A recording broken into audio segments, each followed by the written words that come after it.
Hi, this is Matthew Robert Payne. This is His Redeeming Love book. This is chapter 17 called The Marriage. I wasn't earning much of an income when we decided to get married. I'm not sure Sharon had a job at that time in Sydney. And so we essentially had no money. We're on government unemployment benefits, and there's only really enough money to pay your rent and buy food when you're on those benefits. So I had no money for an engagement ring or a wedding ring. We just had enough money for a wedding ring for myself. Sharon used her mother's engagement ring that her mother had from her first wedding, and she used her mother's wedding band. In hindsight, I don't think that was a good idea. Not that I was overly worried about superstition, but I don't think it was a good idea to take a wedding band from a mother who'd been divorced in her first wedding. But anyway, I didn't have any choice. Certainly if I ever marry in the future, or when I do marry in the future, I certainly will have some sort of job or have a way of buying a wedding ring and an engagement ring. I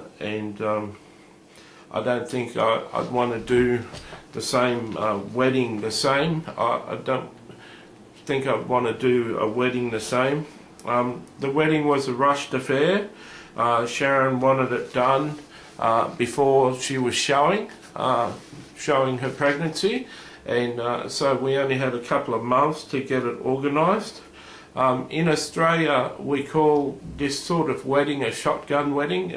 Essentially, it's a wedding you have because the female gets pregnant. These days, we're better equipped with choices for women. Many women in these circumstances just go up and have an abortion and get rid of the baby. But that wasn't a choice that Sharon wanted to make. Part of her wanted to become a mother. She'd lacked quite a bit of love from her own mother. Her mother was a sort of do-it-her-way sort of mother, and if you didn't toe the line, you wouldn't be loved.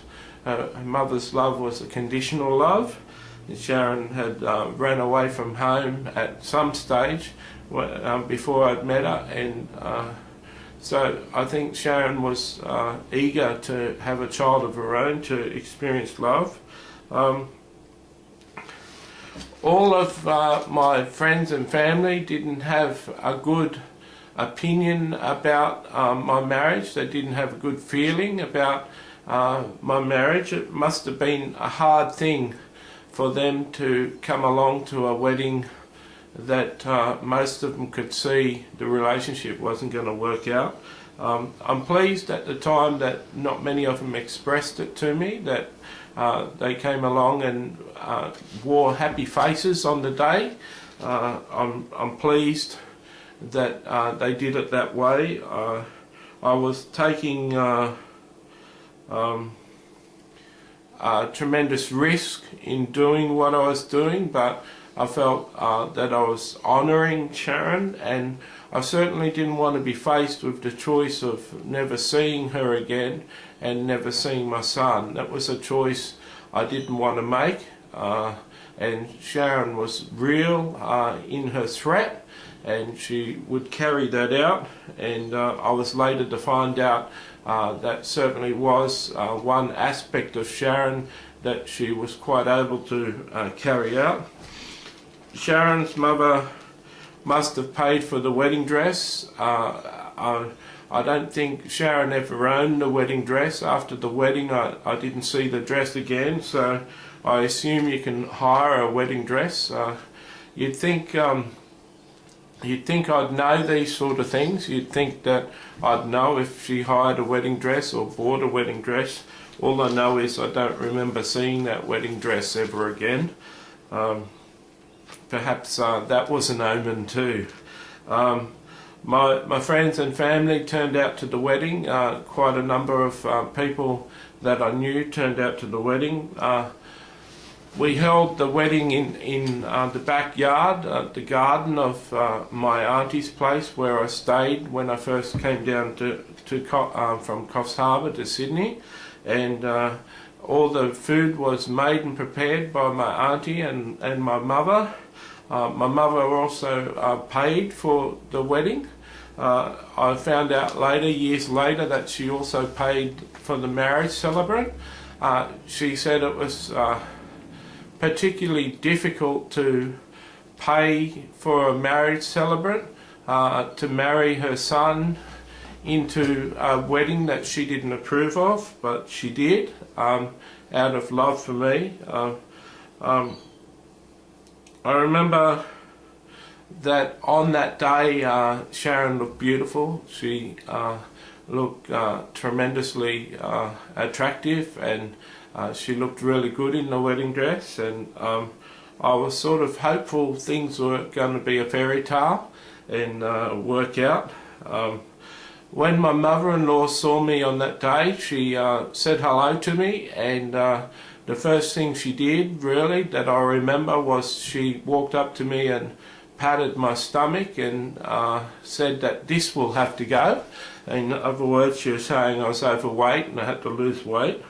I can't remember any other endearing things that she had to say to me, and it was like the first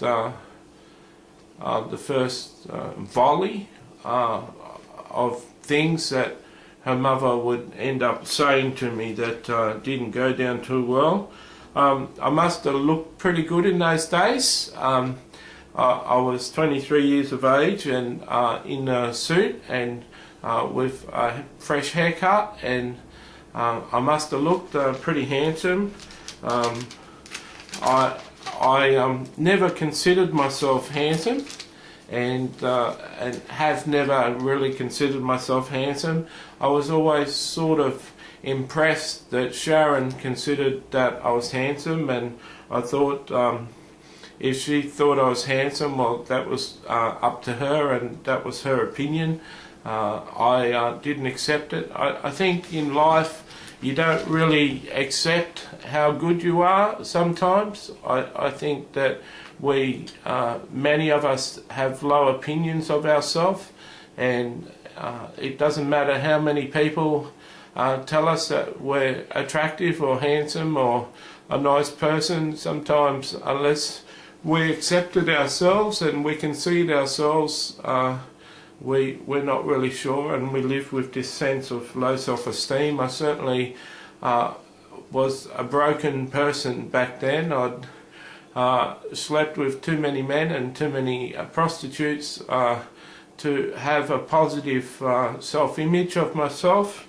I assumed for me to get any form of companionship or sexual involvement involved me having to pay for it, and I was quite surprised to have a woman in my life that would have a sexual relationship with me without me paying. I was quite surprised. I was happy to see my family at the wedding. At speech time, I opened up the microphone and said that anyone could speak and say anything they want. I remember Terry, who I lived with at Penrith, got up and said some funny things. He was quite funny with the things that he shared about living with me.